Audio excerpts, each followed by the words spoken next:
Radhanpur firing case મામલો. પોલીસે કેસમાં સંડોવાયેલા 5 આરોપીની ધરપકડ કરી ઘટનાનું રિકન્સ્ટ્રક્શન કર્યું. પાટણના રાધનપુરમાં ફાયરિંગના કેસમાં ઝડપાયેલા આરોપીઓનું કરાયું રિકન્સ્ટ્રક્શન. ફાયરિંગ કરનાર આરોપીઓનું રિકન્સ્ટ્રક્શન કરવામાં આવ્યું. રામદેવ સોસાયટીમાં અગાઉ કરાયું હતું ફાયરિંગ.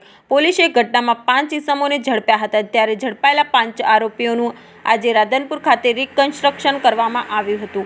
જાહેરમાં આરોપીઓનું ભરબજારે સરઘસ કાઢવામાં આવ્યું. સરઘસ કાઢતા લોકોના ટોળે ટોળા ઉમટ્યા. પાટણના રાધનપુર ખાતે આરોપીઓનું રિકન્સ્ટ્રક્શન કરાયું છે. રામદેવ સોસાયટીમાં અગાઉ કરાયું હતું ફાયરિંગ. પાટણ જિલ્લાના રાધનપુર શહેરમાં થોડા સમય પહેલા રામદેવ સોસાયટીમાં બનેલી ફાયરિંગની ઘટનામાં પોલીસે મહત્વપૂર્ણ કાર્યવાહી કરી છે. પાટણ એલસીબી પોલીસે આ કેસમાં સંડોવાયેલા 5 આરોપીઓની ધરપકડ કરી હતી.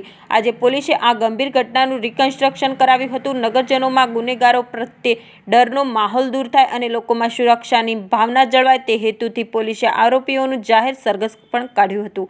રિકન્સ્ટ્રક્શન દરમિયાન મોટી સંખ્યામાં સ્થાનિક લોકો એકત્ર થયા હતા. આ કાર્યવાહીથી પોલીસની કામગીરી પારદર્શક રીતે લોકો સમક્ષ આવી છે અને ગુનેગારોમાં પોલીસનો ડર પેદા થયો છે. પોલીસની આ કાર્યવાહીથી શહેરમાં કાયદો અને વ્યવસ્થાની સ્થિતિ મજબૂત બનશે તેવી આશા છે. રિપોર્ટ અનિલ રામાનુજ, જિલ્લો પાટણ, રાધનપુર.